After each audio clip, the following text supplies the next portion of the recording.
No, Pika, that's not blood. It's not dripping from the ceiling. It's water. You don't have to get all excited over everything, every bump in the night or every snapped twig that happens in the month of October. Hello, everyone. Welcome back once again. It's time for the 31 days of Halloween, where we're watching a horror movie every day in October, leading up to the 31st on Halloween. And we did it last year, had a great time. Thought, let's try it again. Let's just burn the candle at both ends and do two shows a day. It's making content. That's what it's about. Uh, we've been doing Friday the 13th, all of them. So we started off the month, the first couple of days with Friday the 13th, and now we are here on day 5. And I wanted to take just a tiny break from Friday the 13th. One, so we don't get too bored with the subject matter. And two, I come across, part of this is a learning exercise as well. The more we do these shows, the more terms just pop up, and link leads to link, leads to more hyperlinks. You fall down a rabbit hole, and then you end up reading a bunch of wikis that you're like, wow, I never knew any of this. And we've come across some terms such as final girl. And one of the final girl has a lot to do with the Friday the 13th movies we've been watching, and other movies we're going to be watching, and other movies we watched last year. You know exactly what it is. The gang of kids go out somewhere. Everyone gets killed except for one girl. And she ends up victorious at the end and survives the tale. And this could have started the final girl thing. We started talking about it yesterday, or started reading from the wiki. The final girl is a trope in horror films, particularly slasher films. It refers to the last girl or woman alive to confront the killer. And she's the one left to tell the story.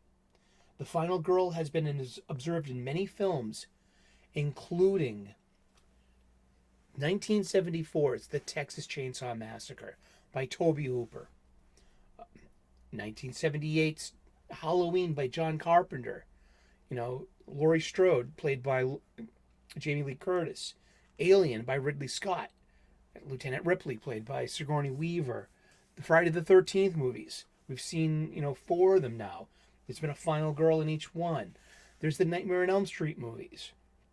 There's Scream. The Scream series. I haven't seen all the Scream movies. I saw the first couple.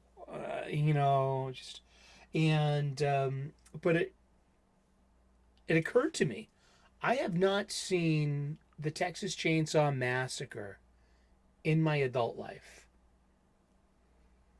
It's been decades. I don't recall seeing this movie at all, even as a kid. It just wasn't on the menu. I think I would have remembered this movie because it's pretty.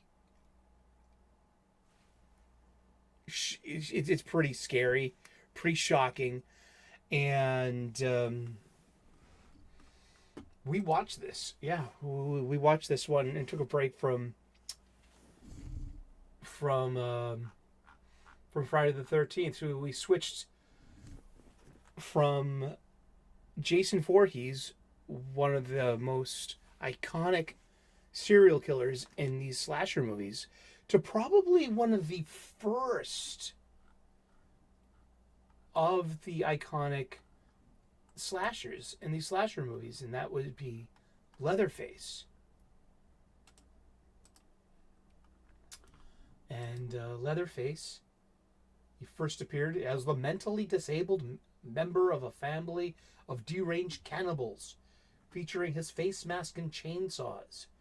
And created by Tobe Hooper and Kim Henkel, Leatherface was partially inspired by the crimes of Wisconsin murderer Ed Gein in addition to confessions by serial killer Elmer Wayne Henley. The character has subsequently been represented in various video games.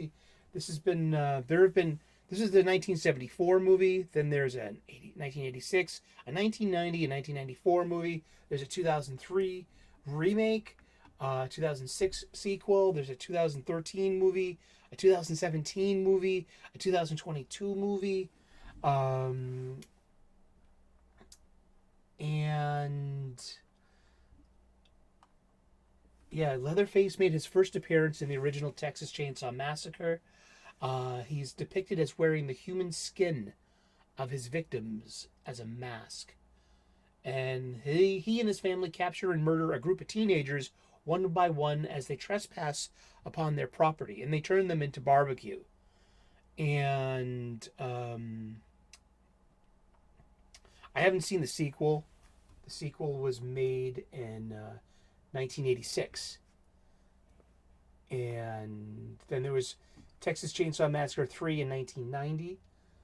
And all down the line, 1995, Texas Chainsaw Massacre: The Next Generation. Then there was the 2003 remake of the original film. But this one was the first movie was done in 1974. So, you know, it's shot on film. It had this very cinematic quality to it. There are some beautifully composed shots in this movie, and it reminded me, like, you know, like as a texture, as a feeling. Let's find another.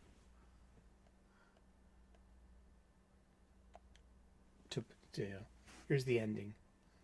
Spoilers. Oh wow! Hey, look, a commercial. 2, 3, 4. Here we go.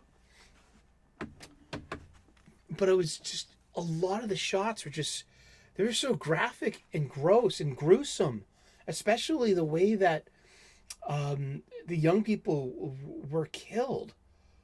And, you know, we have a chainsaw killer, like with a human skin mask on. It's fucking gross. And it was just, like, really impressive, though, for its day and its age. So this is like 1974. Now, in the early 1980s, when MTV came about, a lot of it had to do with, like, you know, you're making mini movies that are like 3.5 minutes long, and they have lots of cuts. You don't have lots of long shots. You have lots of, like, montage cuts. And we now it's part and parcel with everything you see, like, you know, every movie, every video, every TV show. Like, you know, you don't get lots of long shots. You know, you'll get like a shot for like 3 seconds and cut to another camera, cut to another camera, cut to another camera. And this is, like, a lot of this came from music videos of the 1980s. Now here you have this 1974 film. Tobe Hooper did this. He also goes on to do the 1979 Salem's Lot. We did that last year. I love that horror movie. Great vampire movie. Stephen King book adaptation as well. And so you have these long shots. And then comes to Act 3, when our heroine, Sally, who is also our final gal, she has been captured by our cannibal family, and she's bound and she keeps screaming. And they call these, like, have you ever heard of the term Scream Queen? Scream Queen. It's, well, there was a TV show named Scream Queen. I have no idea what that is. I'm looking for the Scream Queens. It was a black comedy TV series. I'm looking for a Scream Queen is an actress that's very known for doing horror movies. Like Jamie Lee Curtis, and a lot of the something that you do a lot of the times is they scream because they're under duress. Oh, here we go. I found it. Scream queen. It's a wordplay on screen queen. Is an actress who is prominent and influential in horror films, either through a notable appearance or recurring roles. A scream king is the male equivalent. Notable examples include Barbara Steele, Sandra Peabody, Linda Blair, Olivia Hussey, Marilyn Burns, who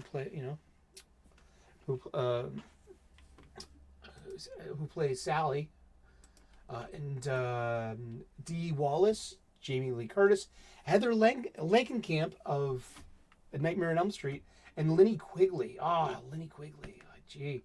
B movie actress. Queen of horror movies. Oh, yeah.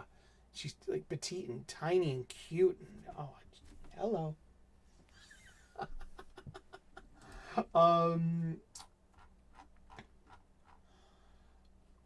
But the budget of this, in 1974, the budget was 80 to 140,000, and it gained 30.9 million at the box office. That's a smash.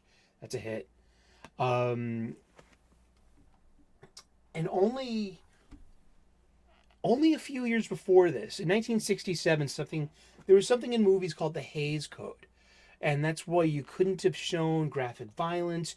You couldn't have shown violence towards women. You had to show respect to authority. So it was like this moral code thing. And after 1967, the Hays Code was dropped. And then came the MPAA, the Motion Picture Association of America's lettered rating system that we still use today. And so this was made in 74. There's only a couple of years in between. So what came before this? Was George Romero's Night of the Living Dead, which really has, I feel, is like a kissing cousin of this movie. The way it feels, and the way it's constructed, and the way it's shot.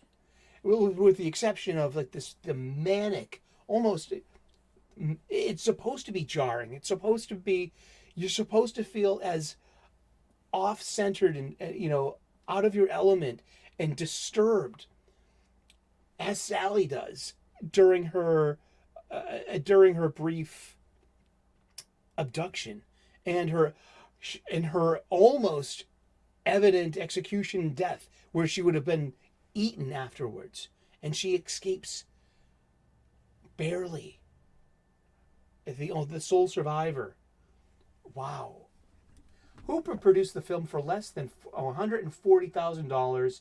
It says $800,000 adjusted for inflation. Let's not just and that was 2018 numbers too. There's already been some more inflation or a depression or who's what's a not since then, and used a cast of relatively unknown actors drawn mainly from Central Texas, where the film was shot.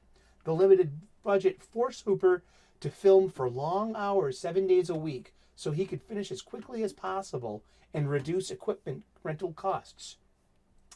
Due to the film's violent content, Tobe Hooper struggled to find a distributor, but it was eventually acquired by the Branston Distributing Company.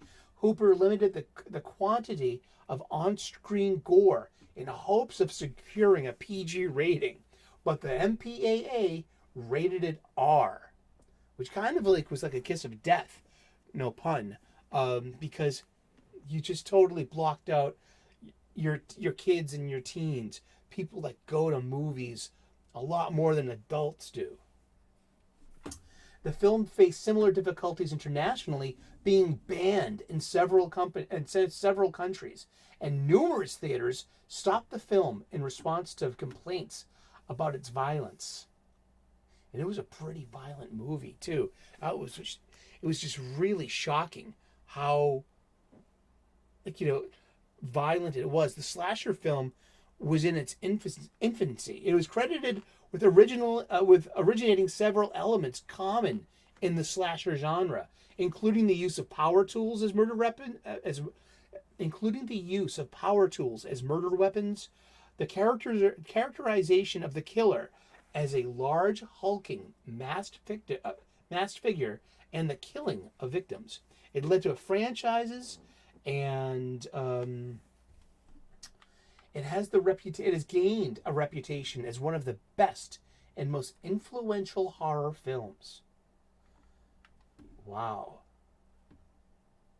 In 1974, it grossed over 30 million at the domestic box office, which would be about 150.8 million as of 2019. Yeah, and that's if it was an 800.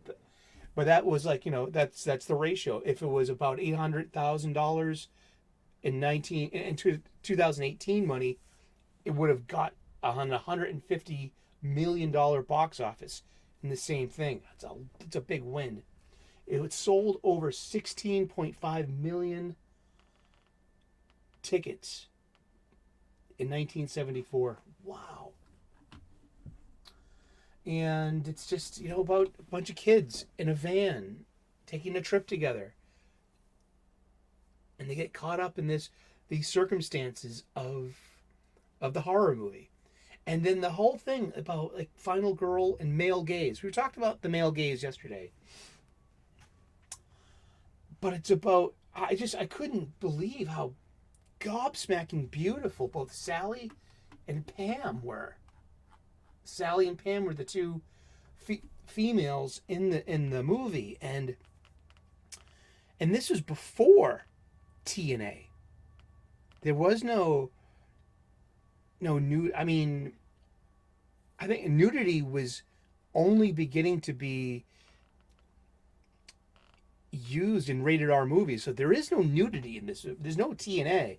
There's just 70s girls wearing 70s clothes. And they were just so very beautiful. Marilyn Burns played Sally, and Terry McMinn played Pam.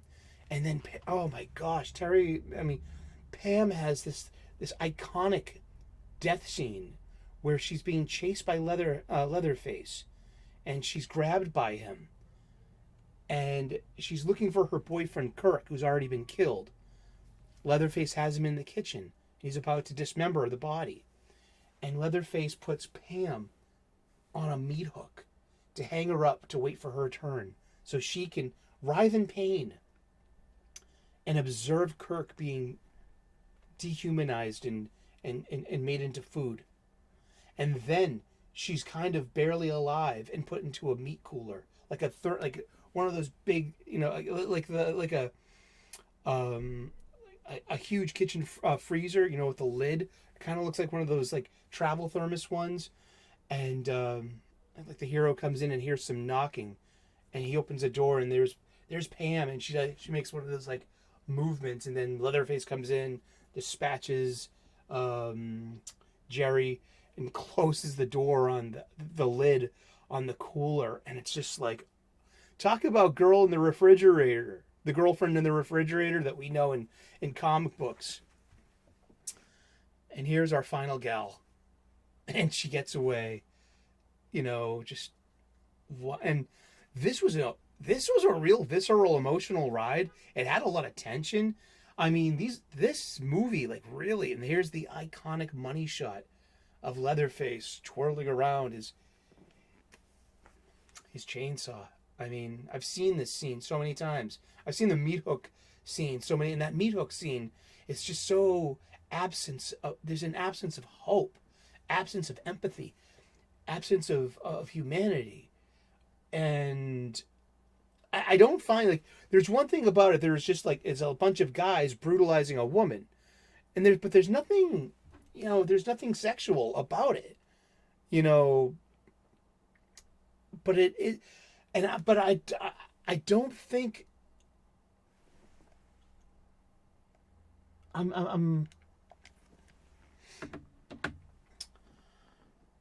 I fail to see an inherent misogyny in this, or an objectification of the women, or like a use of male gaze. Now that's Pam, and the other girl is Sally, and just. But like I said, it's not like the later 70s, early 80s movies where the girls are basically used, well, as bait for young men to come and spend tickets on, because the only way you're going to see TNA is, well, you know, getting a Playboy magazine, or, there were no pornographic movies available at home. But I was just like, wow, these women were just so beautiful. I'm just like, wow. I don't know. I hadn't seen this movie before. I was so impressed with this movie. These like long shots, great camera work, great use of natural lighting. I mean, we were talking about Friday the 13th Part 4 yesterday. And one of the things I failed to mention was how horrible the lighting was in darker circumstances. It's like, Jason cuts the power, but it's like the backgrounds are so muddled, you can't see really what's going on. You kind of lose that. There's no kind of like that fake moonlight but it will still illuminate the scene where we, the audience, can see what's going on in the action. It's the stuff of nightmares. It was so impressive. As horror movies go, it's a banger. It's still got it going on. I'm very impressed with this movie, and I'm not interested in seeing the sequels. I'm not interested in seeing other remakes, and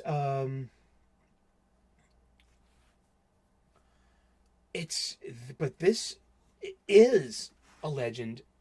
This is a classic, and this deserves every pound of praise.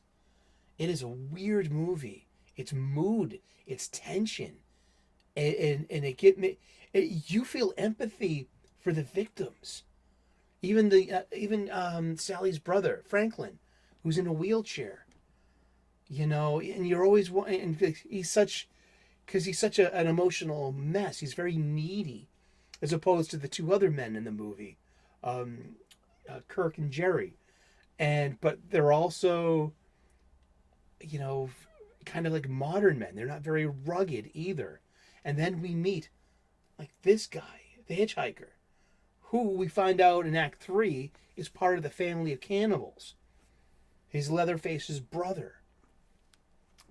It's a really good movie. I mean, it's 83 minutes long. It's not even an hour and a half. 3 acts. It holds up. This is a decent movie. So if you're in the mood for a really good horror movie, if you want to squirm, you want to feel uncomfortable, and you want to be impressed with the beginning of the slasher film genre and the use of practical special effects, and some of it's it took, because it's a huge leap between, say, a vampire movie made by Hammer Films, where you have fake blood. You would take red food dye and put it in Caro syrup, and it would look really bright red too, and exaggerated. To the the butchery, the literal butchery, the dehumanizing. Maybe it had something to do. Maybe there was a metaphor in there, because it was around the Vietnam War, and about how this industrial complex is just chewing up young people and young Americans, and this is what it's doing to our future. I can see that. I mean, there's room for thought here. I never even thought that before. I just came up with that right now, thinking, talking about this movie.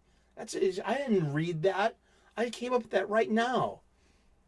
It makes sense, because this is a movie. This is a real movie. It's got nuance. It's got layers. Wow, and it was a tough movie to go through too, because it's darn gruesome. And I've seen some gruesome horror movies, but this one gets you emotionally too, because you really empathize with the kids in the van.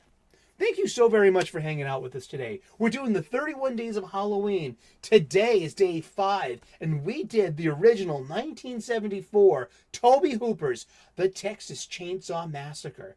Probably the first, the alpha slasher movie. And it was my turn to see it. Wow, I'm impressed. Thank you so much. Please like and subscribe if you haven't already. I would love to earn your subscription. We make daily content here. We do. And yeah, click on those notifications. Ring that bell. Make it rain. Smash that like button, please. And if you haven't, check out this movie. I watched it. You know I'm always talking about the physical media. Big fan of it. I watched this for free on Amazon Prime. Free with commercials, or you can rent it for $2.99. It was the 40th anniversary 4K transfer version. Yeah, you can rent it, you can buy it digitally, but I watched it for free. I didn't mind the commercial breaks, and it's the full movie. It's the rated R movie, so it's not edited for television. This still got it, and it's got my recommendation. So thank you so very much for tuning in. It's the 31 Days of Halloween. We're doing a different horror movie every day for the rest of the month of October. We're celebrating Halloween with horror movies. That's right. We will see you later in that dark movie theater.